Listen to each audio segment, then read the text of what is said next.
गांव के बीचों बीच एक कच्ची सड़क के किनारे हर दोपहर एक छोटा सा ठेला सज जाता था।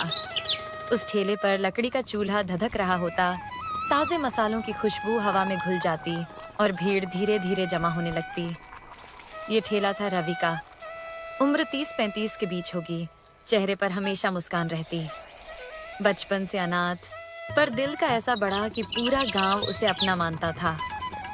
एक बूढ़ी अम्मा जो हर दिन पहली ग्राहक होती, पास आकर बोली, अरे बेटा, आज भी इतना खुशबूदार चिकन बनाया है। लेकिन बता, कब तक मुफ्त में खिलाता रहेगा? कोई धंधा वंधा कर ले, थोड़ा कमा भी ले। अम्मा, जब तक जान है ये ठेला चलेगा। आप बस आशीर्वाद देती रहना। भीड़ बढ़ती जाती। अमीर गरीब, छोटे बड़े, आसपास के गांवों से लोग रवि के चिकन का स्वाद लेने आते। सबकी जुबान पर एक ही सवाल रहता, मुफ्त क्यों? उस दिन एक जवान लड़का जिसका नाम था गोपाल थाली लेते हुए बोला, अरे भाई, ये राज बता दो ना। रोज इतनी भीड़, इतना खर्चा, जेब से जाता है ना। रवि मुस्कुराकर बोला, भाई सवाल जवाब छोड़, गरम गरम चिकन खा। राज जान के क्या करेगा? फिलहाल तो दाल रोटी खाने से अच्छा है चिकन का मजा ले। भीड़ हंसने लगी। रवि का अंदाज ही ऐसा था कि सवाल पूछने वाला भी मुस्कुरा देता। लेकिन गोपाल की जिज्ञासा बढ़ गई। उसने ठान लिया कि आज रवि का पीछा करेगा। शाम को ठेला खाली हो चुका था। रवि ने बर्तन समेटे, ठेला खींचा और घर की ओर चल पड़ा। गोपाल कुछ दूरी बनाकर उसका पीछा करने लगा। रवि को लगा ही नहीं कि कोई पीछे है। वह गांव की गली से होते हुए अपने छोटे से मिट्टी के घर पहुंचा। घर में साधारण चूल्हा, कुछ मसाले और मुट्ठी भर बर्तन। गोपाल झोपड़ी के कोने से सब देख रहा था। रवि बस रोज का काम कर रहा था, बर्तन धोना, मसाले सुखाना और अगले दिन का चिकन तैयार करने के लिए पास की दुकान से ताजा चिकन लाना। गोपाल को लगा शायद कोई गुप्त मसाला होगा या कोई छिपा खजाना, पर सब कुछ साधारण था। वह चुपचाप वापस लौट गया।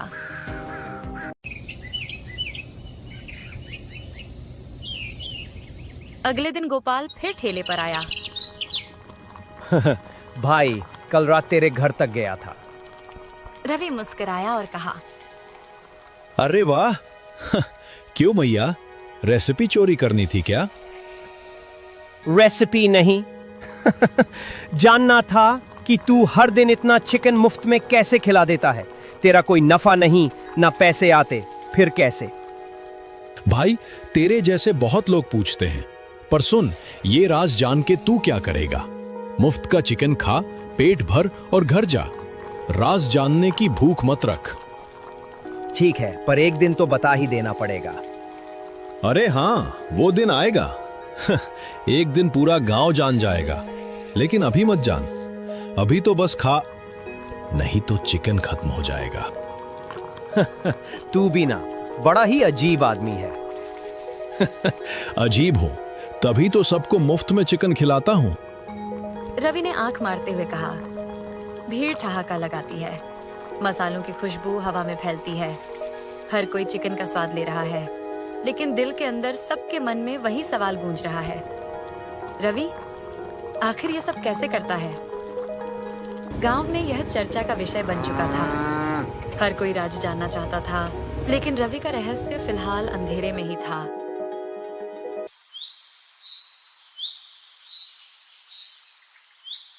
अगले दिन सूरज की पहली किरण गांव की गलियों में फैल गई। हल्की ठंडी हवा चल रही थी और गांव के चबूतरे पर लोग रोज की तरह बैठकर बातें कर रहे थे। वहीं से होकर रवि अपना ठेला खींचते हुए उस जगह पहुंचा जहां वह हर दिन ठेला लगाता था। रवि ने रोज की तरह ठेला सजाया, चूल्हा जलाया और चिकन की खुशबू हवा में फैलने लगी। कुछ पुराने ग्राहक पास आकर खड़े हुए।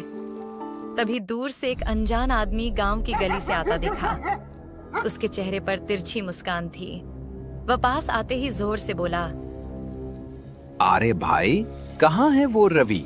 सुना है गांव में कोई ठेला है जो मुफ्त में चिकन और रोटी खिलाता है।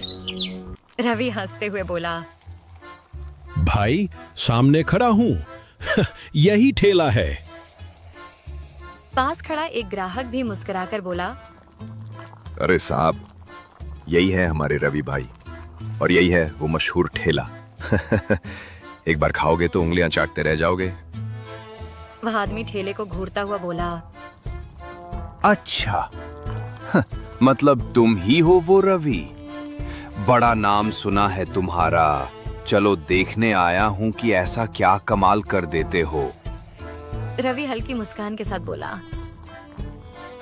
भाई बोलो क्या काम था? खाना खाना है तो प्लेट लगाओ। वह आदमी थोड़ा ताना मारते हुए बोला, काम तो कुछ नहीं, बस ये देखने आया हूं कि तुम सबको मुफ्त में खिलाते कैसे हो। ये भी कोई धंधा हुआ भला। जरूर कोई चाल है इसमें। रवि ने शांति से कहा, जैसे बाकी लोग पैसे लेकर खिलाते हैं वैसे मैं मुफ्त में खिला देता हूं। इसमें चाल क्या होगी? वह आदमी अचानक आवाज ऊंची कर बोला, मुफ्त का खाना ये सबको बेवकूफ बनाने का तरीका है। जरूर ये सड़ा गला सस्ता चिकन लाता होगा। लोग खाकर बीमार पड़ेंगे। कोई इतना नेक दिल नहीं होता कि रोज मुफ्त में सबको खिलाए।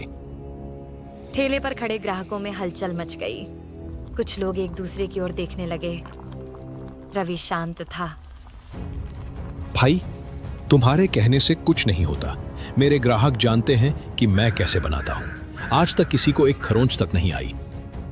वह आदमी हंसकर बोला, आज तक नहीं पड़ी पर कल पड़ सकती है।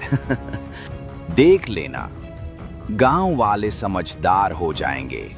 मुफ्त का लालच छोड़ देंगे। यह कहकर वह आदमी तिरछी नजर डालता हुआ चला गया। ठेले पर सन्नाटा छा गया। शाम तक यह खबर पूरे गांव में फैल गई। रवि का चिकन मत खाना, उसमें कुछ गड़बड़ है। मुफ्त का है, कोई भरोसा नहीं। कहीं बीमार पड़ गए तो। लोगों में डर बैठ गया। रात को रवि अपने घर लौटा। ठेले को कोने में रखकर बिस्तर पर बैठ गया। उसका चेहरा उतरा हुआ था। तभी उसका एक ग्राहक रामू उसके घर आया। रवि भाई, गांव में चर्चा चल रही है कि अब कोई भी तुम्हारा चिकन नहीं खाएगा। सबको डर है कि तेरे खाने से लोग बीमार पड़ सकते हैं। रवि ने गहरी सांस ली और कहा, देख भाई, जब चीज मुफ्त मिलती है लोग उसकी कदर नहीं करते। ये दुनिया का दस्तूर है। कोई बात नहीं, कल देखेंगे कितने लोग आते हैं। अगर कोई नहीं आया तो मैं अपना ठेला किसी और गांव में लगा दूंगा। रामू उदास होकर चला गया। शाम को गांव के चबूतरे पर लोग फिर इकट्ठा थे। बातचीत का विषय वहीं रवि का ठेला था। कल अगर कोई नहीं गया तो अच्छा है। हाँ, जाने दो, कहीं सच में कुछ गड़बड़ हो। रवि को समझना चाहिए कि मुफ्त का लालच खतरनाक होता है। गांव का माहौल भारी हो गया। उस रात रवि बिस्तर पर लेटा छत को देखता रहा। अगर कल कोई नहीं आया तो क्या मैं अपना वादा तोड़ दूंगा? मैंने सबको खुश रखने की कसम खाई थी। अब क्या करूं? क्या मैं सबको अपना राज बता दूं? रवि के दिल में बेचैनी थी। उसने करवट ली, आंखें बंद की और धीरे धीरे नींद में डूब गया। गांव के आसमान में चांद टंगा था, लेकिन उसके दिल का अंधेरा बढ़ता जा रहा था।